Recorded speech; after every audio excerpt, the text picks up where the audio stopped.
Welcome to the Lead Machine Growth Show, where we talk growth systems and what actually works. I'm your host, Paul Guyon. Most business owners, or many anyways, assume growth problems show up in sales, marketing, or operations. But sometimes the thing holding the company back isn't a system at all. It's a relationship. The business grows, the pressure grows, it changes, the role changes, but the people inside the business don't always evolve at the same pace. I think this happens a lot. And also leadership maybe needs to also evolve with that growth. So today's conversation is one of the hardest decisions founders ever face. What happens when someone who helped build the company is no longer the right fit where the company needs to go next? Mike Krupit, is that how I say it, Mike? Or is it Krupit? Krupit? Krupit. Krupit. Krupit. Mike has spent decades helping leaders navigate exactly those moments. So Mike, welcome to the show. I really appreciate you taking the time today. Looking forward to our conversation, Paul. Thanks for having me. Yeah, me too. So Mike and I had a nice conversation about a week ago. And so he's here today to talk about some of these topics. Mike, let's just get into it. At what point does a founder usually realize the business has started demanding something different than the people, roles, or structure that got them there? I guess the rule of thumb would be usually too late. That's the point. They find out too late. And there is a lot of, when we hit a plateau, when we feel like we're getting stuck, there's often something inhibiting us. And yes, it may be a core element to your business, product market fit, sales, as you mentioned, but more often than not, it's related to people, that we don't necessarily anymore have the right people in the right seat. Yeah. So how do you know you're going to stop missing goals, right? You're going to start missing goals. You're going to stop getting the outcomes that you're striving for. You may have, if you've got a multi-person organization, you're going to have people complaining. You may have retention issues. You may have retention issues with your clients, in fact, or your customers. So there'll be a lot of red flags. Sorry. And even your suppliers too. Suppliers, they can feel that friction. And we talked about one of your clients, and I don't know how much you can share, but we talked about a client that grew from less than $1 million, I think, to 50 million. And along the way, the founder had a salesperson, and that salesperson was really the guy that got us to about 8 or 10 million, right? And can you tell us about that and why this person was such an important at that early stage? That's not an uncommon scenario. So in this particular case, I think the salesperson was the first or second hire for this entrepreneur. And when I started working with them, they had about 50 people and they were doing about $9 million in revenue. And we got to the point where the new revenue was coming in through part of the sales team. The new revenue was coming in through partners. But the head of sales, who had been with the organization now for 6-7 years, wasn't really producing. And the challenge was addressed by setting goals and talking about performance and restructuring the department, but they continued to miss the numbers, which led to a toxic environment when the head of sales became somewhat what I call poisonous, right? Started to spread their dissatisfaction throughout the organization, including challenging the leader at leadership meetings all the time. And this went on for 2 years. And so when I say we wait too long, they waited too long. And there are a number of reasons why we wait this long. And in their case, it feels heartless. This was my second employee. They were with me from the beginning. How can I not give them a chance to grow with the organization? And in fact, we already had given that chance. Yeah. This is going to be disruptive. I'm losing a leader. So why would I take that cost of creating so much just chaos in the organization? Or tribal knowledge. How much of what we do is not written down? What am I going to lose? I feel like there's knowledge that's going to walk out the door. And then there's the effort, right? The effort as a leader, if I'm going to replace someone in my organization, You've got to make the time for it. And so Yeah. there's a whole bunch of reasons why we wait, but ultimately we wait too long. It creates dysfunction, and it ultimately ends on with some sort of explosion or implosion. Why was this person so important in the early stages of the success? You said he was the second hire, I think, the second, at least the second sales hire. No, look, counting the founder would be the first sales hire. Oh, okay. This was the first full-time sales hire. Oh, okay. So why were they important? They were hired because they were the right person at the right time. They did a great job of getting the company past 5 million in revenue. They were able to deliver. They were able to meet goals. Things started to crack when they had to start to expand their sales team, and when we're no longer selling to what I call the low-hanging fruit. We went out and got all the easy sales for our first million, our first 2 million, maybe even our first 5 million. Now it gets hard. Now we have to be strategic. Now we have to be systematic. And guess what? That might not be you anymore. Yeah, and introducing the team, well, what happened there? Was there training? Was there onboarding? Was there a way to a sales process at that point? Yeah, there was, and I'll say that it was a decent sales process, but not an effective one for their market because it didn't produce the results. I will also say that the head of sales made a better salesperson than a sales manager. It's one of the mistakes that Ah, entrepreneurs make all the time. They've got mhm. someone who's great at sales and they promote them to be a manager or a leader. Guess what? Those are different strengths. Leading people, Th- building systems, building processes, getting success through the efforts of other people is a leadership or a bunch of leadership strengths. The sales Yeah. strengths are very different. And so someone who's really good at selling may not make a good leader. So we often promote someone into management just because we think that's the next step for them. So that happened in this case. Yeah. So the very people who create the growth often become the next growth challenge, which is the case here. And so he was asked to be a manager when he didn't have those kinds of skills. And he struggled, and he was competing with his own team in a sense when you think about it, because he stayed in sales. So Yeah. the entrepreneur said, I'm going to patch this problem. I'm going to bring in a sales manager, professional sales manager, experienced sales manager, to head up all the other rest of the sales team. And I'm going to leave this guy on the side. So in a sense, he worked around the problem instead of addressed it. So bringing in a sales manager was a great idea, but keeping them separate from the original head of sales or from the original salesperson in hindsight, he realized it was a mistake. Yeah. And that probably affected culture and maybe even built a little mistrust in management. What are they going to do that to me? What if that happens to me? Am I going to be stuck over here in the going to put on the sideline? They benched him. And so that very much happened. Everyone in the organization is looking at this saying, wait, why did you work around the problem instead of addressing it? So they have lack of confidence in leadership. The second thing, as you just said, was if he's going to do this to them, what might it mean to me? And so it started a whole cascade of morale issues that the founder hadn't experienced previously. Yeah. What did that look like on the ground? What were people doing? Just complaining behind people's back or what? A lot, yep. So a lot of gossip and back channeling. Some people did outwardly complain, and when the CEO did nothing, that sort of again impacted the company's perspective of their authority, of their leadership. And it when you're a growing organization, we're always expecting people to step up, to not coast, but to always keep pushing with us. And when people are demoralized, they stop pushing. They start coasting. They sit back and they wait and see. They wait and see what happens next. Yeah. I guess today they call that quiet quitting.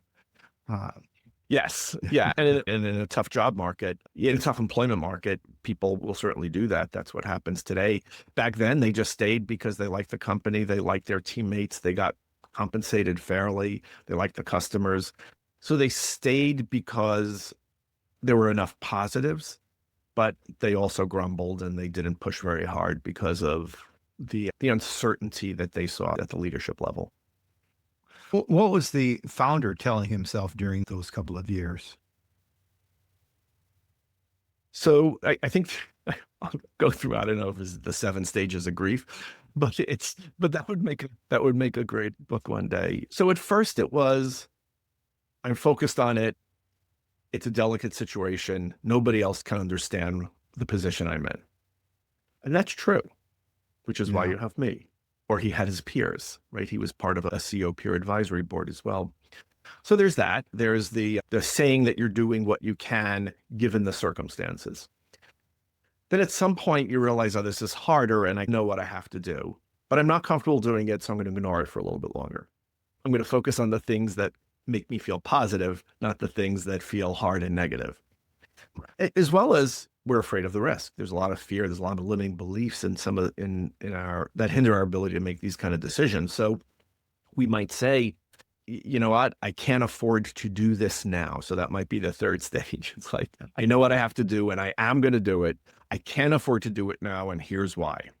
It's never a good time to make big changes like that, right? Never. Never. Never. But what you're doing is you're continuing to chip away at the culture of your organization. You're probably, because this is a sales organization, you're probably missing opportunities and you're losing sales. And you're deepening the crisis, right? It's the longer you let it go, the worse it gets, the harder it is to dig out of it. Were they able to measure the impact of waiting on their sales? Or was it just... I mean, sales had plateaued. They got stopped. Yeah. And so was the pipeline smaller or was just the cycle longer? Or was it So something else?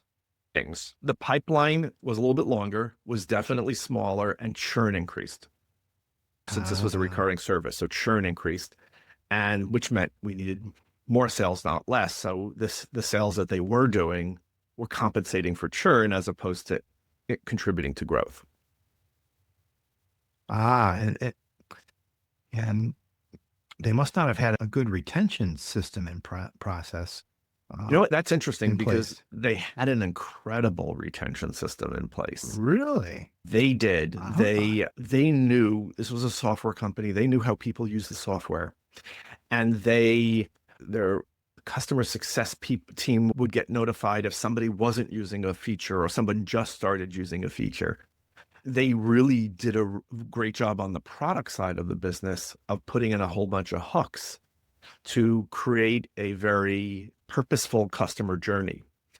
The reason why the churn had increased, if I recall correctly, is in part because of pricing concerns, keeping up with the marketplace, and partly because I think because the sales team got a little dysfunctional, the clients that they were closing and the onboarding of those clients had a lot of hiccups. So the beginning of the customer journey wasn't as positive as the company had executed on historically. Yeah, and that was, you could probably tie that back to that morale and culture shift that happened. You can. Why do you think founders confuse loyalty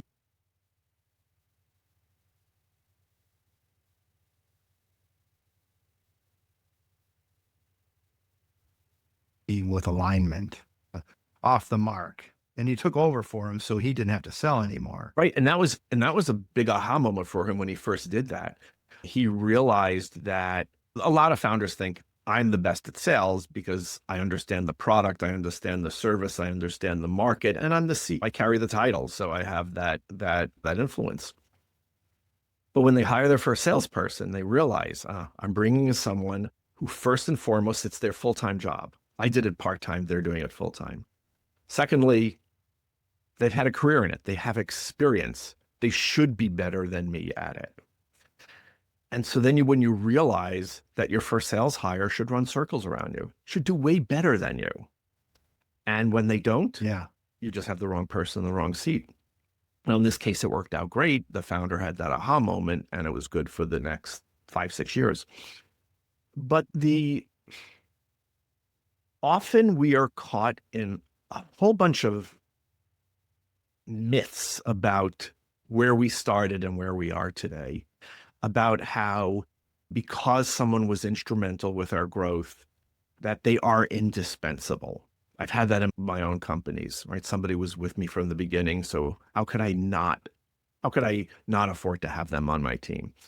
I fielded a Mm. call from a CEO of a young company the other day, and she came and said, I got someone who's COO. They've been doing the job for 3 years, but they can't scale, and I can't scale without that person scaling, and I'm stuck, and help me. What do I do?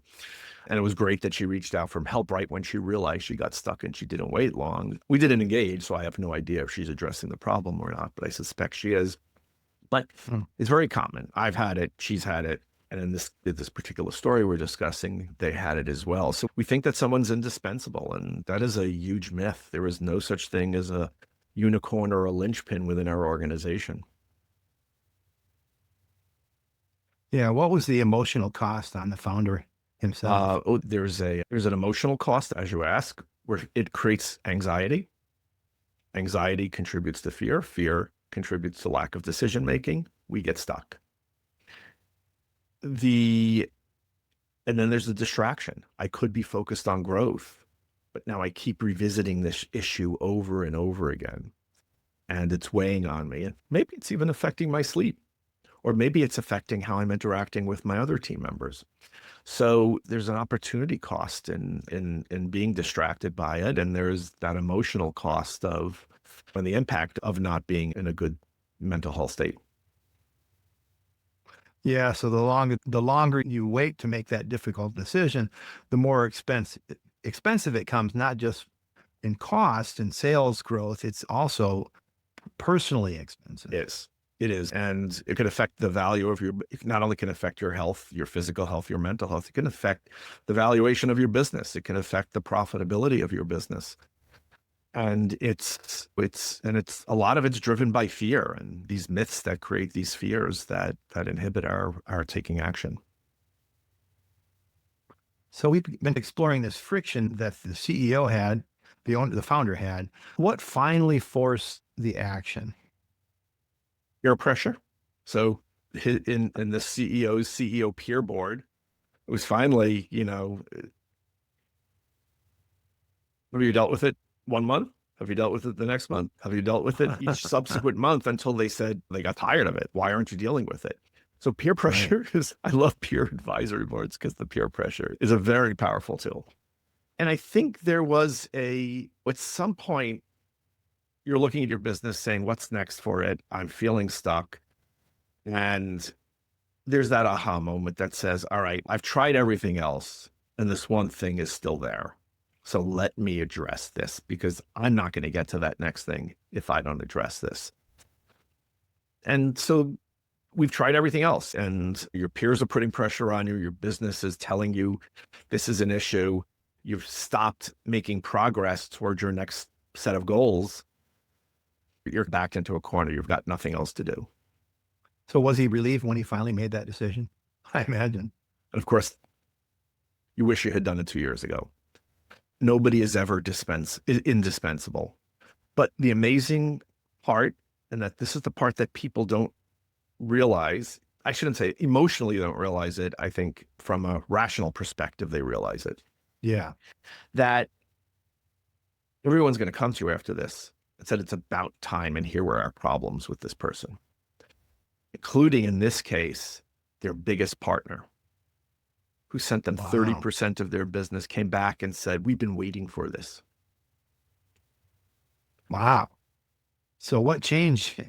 That was a big change. So after the role was upgraded and he was actually moved to a different position in a different company, I assume. What changed besides that partner? So the partner's contribution who said, we've been waiting for this, what happened then? And then there was the culture started to shift away from this poison towards more positivity, which creates forward movement, which helps us go achieve those next set of goals that we have. And there was a desire at some point to sell the company, which is what they were working towards, and they ultimately achieved it. But they wouldn't have achieved it if they kept letting themselves get stuck. I say they, but if he kept letting himself get stuck with this particular roadblock. Yeah. And what do you think he learned about leadership through that experience? Besides, don't wait. That it's okay to make uncomfortable decisions. Wait, when we start our business, we take a lot of risks. There's a lot of things we don't know. We know we don't know them, and we're okay to figure it out along the way. When we get to a certain size, we can become a little bit risk averse. We're not sure, but now we have a lot at stake. I've got a 10-year-old company.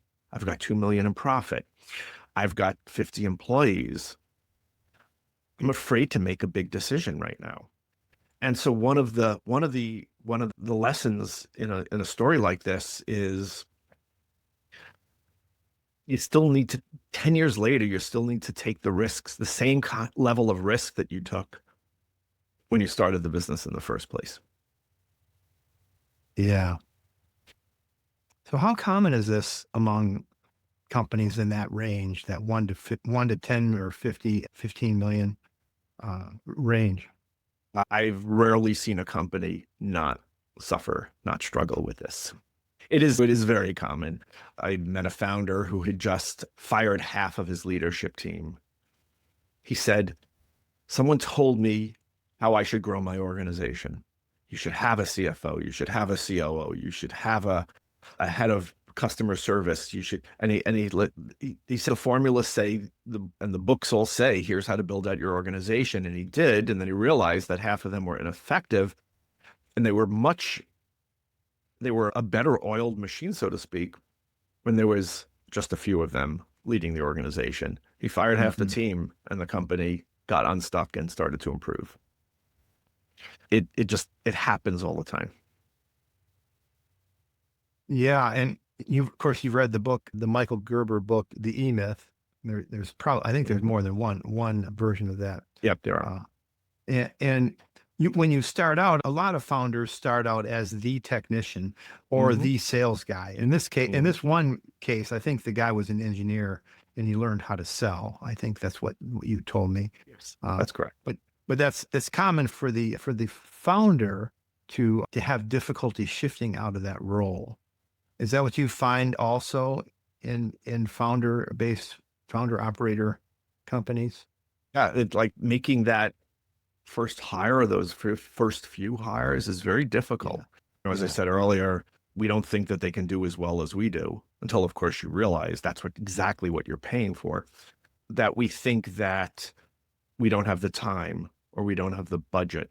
So one of the things that we often encourage leaders to do is keep a not to-do list, right? Forget about your to-do list. Keep a not to-do list. Every time you do something that you don't enjoy doing, that you don't do well, that you don't think you should be doing, put it on a list. And then we'll start to see your needs form into positions you can hire, consultants you can engage, services you can buy. So when you're at the point where you do have the cash flow to make these investments, you know exactly what they should be in. Yeah. Yeah. And the reason I brought up Michael Gerber is, and being that technician in a business, you still need to be the chief marketing officer, the chief financial officer. You still need to be the chief customer service. And it goes on, the IT manager and so on when you're first starting out. And so that's a lot to juggle, and you're not going to be good at all those things. So having a not to do list is a great idea. And you definitely won't be good at them. And I understand when we all start our businesses, there's one of us, and we do have to wear all of those hats. I remember taking over a startup that was pre-revenue. And so the founder brought me in, and the company couldn't afford at the time cleaning services. And so there was a board meeting one night because the investors had backed this company, and the cleaning crew hadn't been around. So I cleaned the bathroom.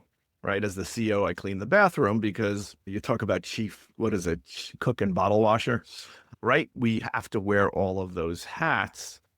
And that company was an interesting company for me because that was one of the first times I fired someone who everyone thought was indispensable. The board told me not to fire that person, and I did.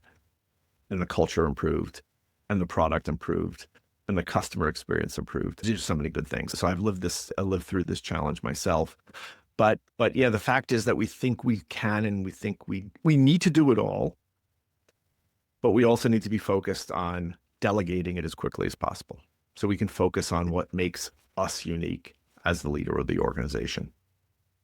Yeah, and I think that's easier today. There's lots of resources out there today with virtual assistants, but you still need to have your processes defined so that people can replicate and duplicate or repeat at least as well as you did in sales or whatever it is or whatever you're expecting to have happen.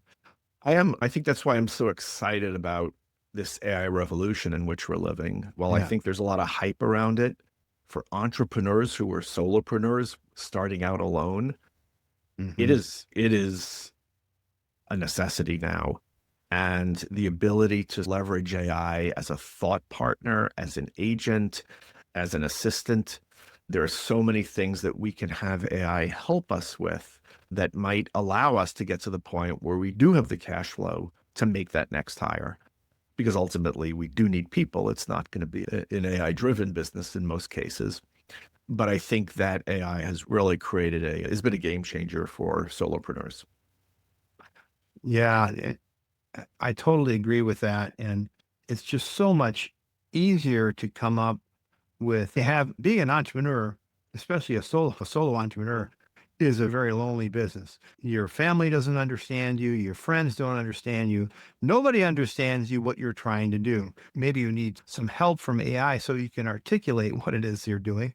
But it's a great sounding board, and it can really help you develop your second level, so to speak. So helping you come up with that one pager, that vision statement, that mission statement, helping you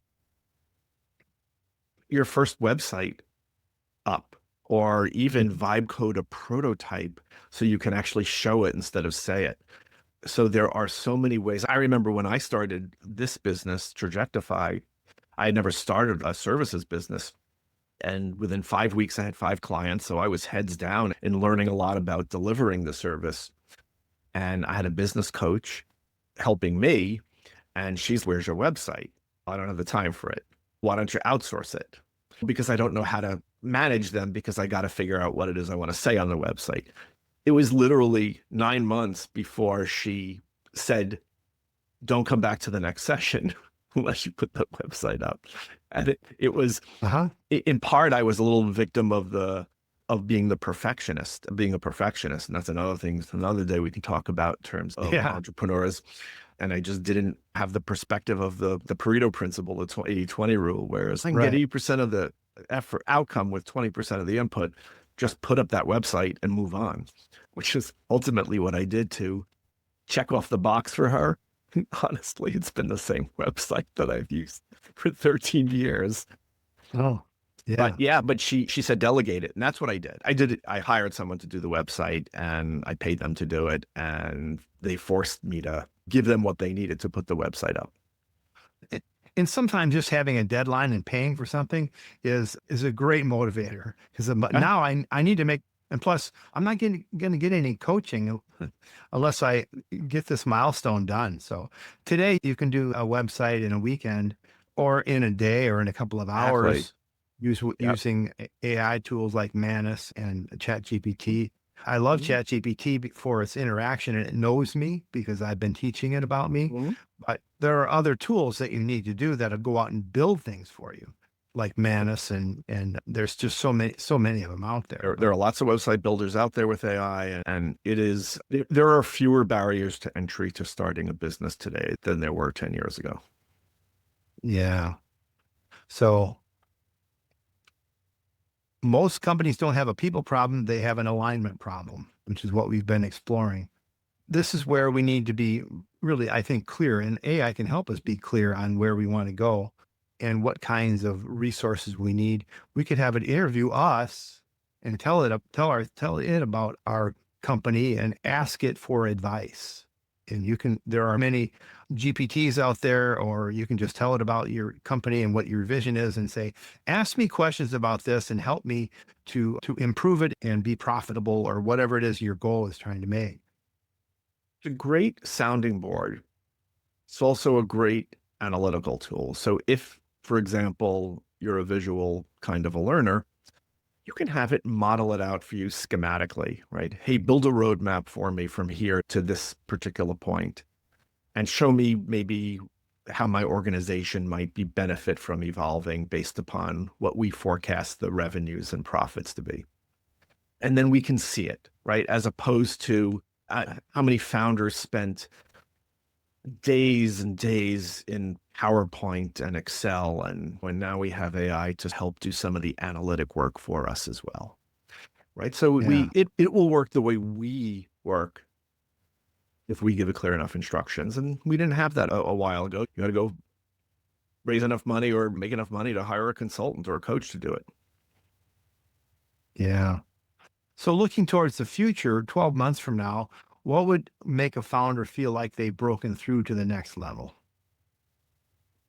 Mastery of delegation. So I've hired someone and I've delegated not only accountability, but I've delegated the authority.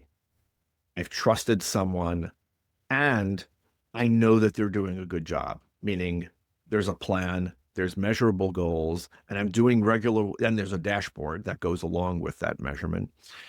And I'm doing regular, very regular one-on-ones with them to make sure that we're giving mutual feedback every week, every other week. I've delegated it the right way. Yeah. Good skill. It's a hard skill for founders to let go. But if someone can do the work that you could possibly do, maybe 80 to 90% as good as you, you're going in the right direction. Then you can coach them from there, from that point. You are, or better yet, get someone who can Get do someone- 110% better than you, 110% and 10% better than you. And then that's clearly a win. Yeah. So what do you think has to evolve operationally for that to happen? First, the belief that it can happen. So one of the limiting beliefs is scarcity. It's Mhm. not out there. I can't afford it. I have founders keep talking about unicorns. I need the unicorn next. And so I was with a group of founders not too long ago, and they said, unicorns don't exist. So can we stop calling them unicorns? Because you'll never find a unicorn. So they decided to call it pandas. Go look for a panda because they're more rare, but they do exist. They are rare. Yeah, they're rare, but they exist. So it feels a little bit more fruitful than looking for a unicorn. But the fact is that we have to let ourselves believe that there's someone out there who can do it. We have to be willing to address the limiting belief that we can afford it, that we are able to make this happen, because if we take this risk and we get the improvements we want, it more than pays for itself, right? It's an investment in the future. So the fears and limiting beliefs that we have, we just need to overcome them and pull the trigger and learn from it. And having a mentor or a guide or a coach is a great way to, or a peer advisory group would be a really good way to go to, even if you're just starting out, maybe you can't afford that. Maybe it's $500 a month or whatever it is, it's well worth it getting that feedback.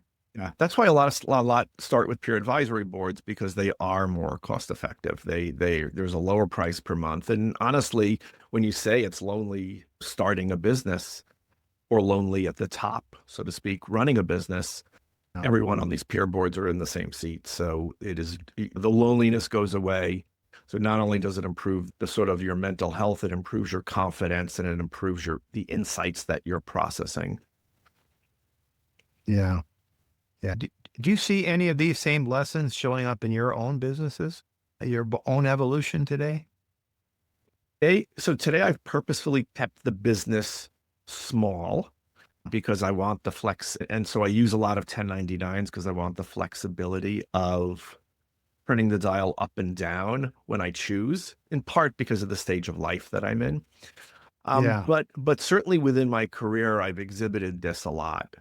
Recently, I did have a hire who I waited a little bit too long to fire. All the writing was on the wall. I waited a little bit too much, in part because they were young and I was emotionally invested in their success. I was their mentor. I wanted to see them succeed. That's again, a topic for a different time. But so we still make mistakes, in part because we make a lot of people mistakes, in part because people are hard. and people trigger emotions, and it's just not as clean as making other financial types of investments. And I've asked you lots of kind of softball questions. Maybe they're not softball questions, but they're maybe odd questions. Are there some questions, or is there something that you wanted me to ask that I haven't asked yet? No, I don't think so. I think an interesting conversation at some point, and I'm not going to start it today, is like, how do you make that first hire? Like, when do you make that first hire? And maybe you've covered that in other episodes, but that's a lot of what I do when I work with early stage entrepreneurs, is to help them figure out, who do we need now? Who do we need next? Yeah, we have about 5 more minutes. Great. Could you give us maybe s- a 3 to 5 minute version of that? Maybe I sh- three and a half or so. so I I don't think, have a hard break, all so right, well, we good. can. We're good. If people are still listening to us, I'm thrilled that we've gotten this far. They've gotten this far into the episode. Yeah. So That how do yes. you hire your Well, first employee? so What do you there's look for? there's three questions that you're going to ask yourself first, right? One, do I have the resources, right? What can I afford? Which might tell me which markets to look in. Am I going to look for consultants? Am I going to look for fractionals? Am I going to look for full-time hires? The second is then that market. What's the hiring market like? So, for example, I said, hey, I want someone to build my website, and there's a shortage of good website builders out there, and my engineering prices are high. So what am I going to do? That might impact my decision. And the second is, how much time do I have to put into this? The third is, how much time do I have to put into the search? So those are three things you're going to ask yourself to know that you're ready. But then there's so who do I hire? First and foremost, and we talked about this a little bit with respect to the not to do list, hire for the things you don't enjoy. What you find grudgery. And for different founders, that might be different things. So for example, for some, it might be finance. Others might love numbers, but for you, you might hate numbers, right? So do I bring in a controller or an outsourced CFO or fractional CFO? Hire for the expertise that you don't have. So like I said, maybe it's finance, but maybe it's product, right? Maybe I need a fractional CTO, or maybe I need an engineer or a product manager on my team working at my side to take my vision and bring it down to the ground, which is a lot of how I spent the early part of my career. I'd find the visionary. I wasn't the visionary. I found the visionary, and I operationalized it into a business because I was good with the structure and the people and the details. So once you figure out what position you're going to recruit for, then really it's about, this isn't a place where you take really big risks. You hire for experience and credibility. Sometimes we get cheap. I can only afford an intern. I can only afford someone who's coming right out of school. And there's this presumption that young is cheap, but young is also inexperienced. And how can I get what I need? Because honestly, somebody who's at the latter part of their career,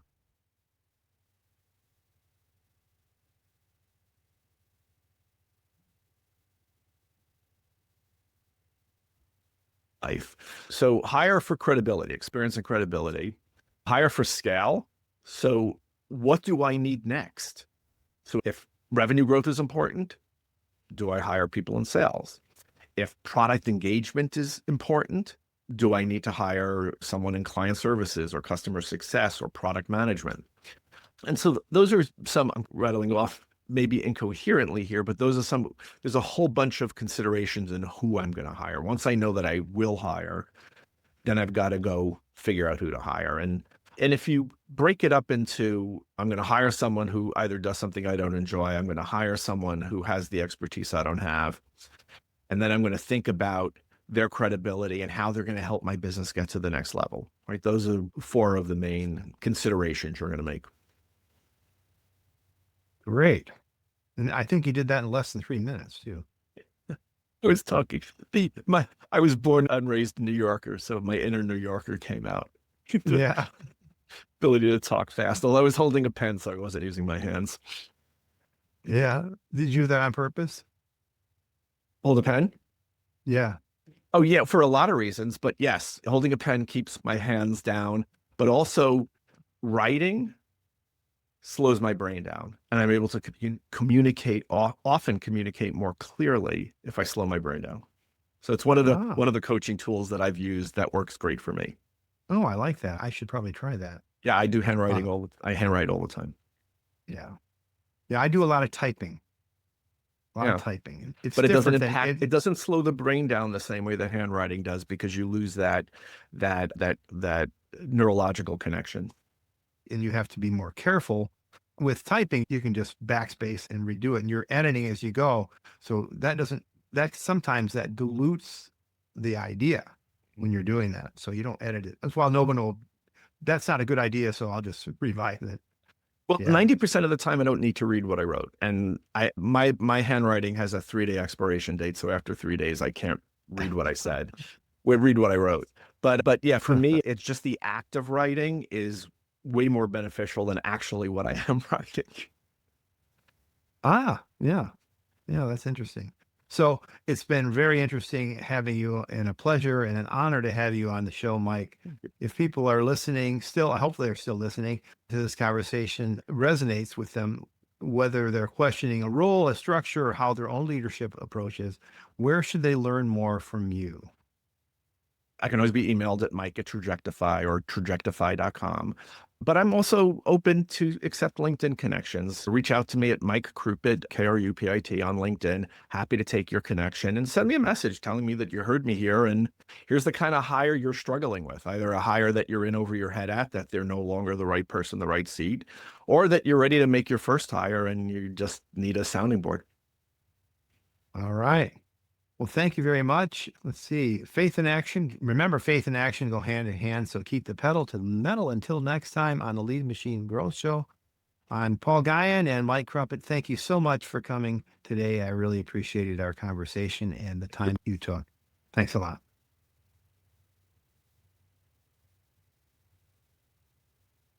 Thank you for tuning in to the Lead Machine Growth Show with Paul Guyon, where we show you how to tackle your tech, master your message, and design your dream so that you can transform your vision into reality. Remember to visit our website at www.leadmachinegrowthshow.com and enjoy even more great episodes like this one. Again, while you're here, subscribe to us via your favorite network. We look forward to seeing you next time on the Lead Machine Growth Show.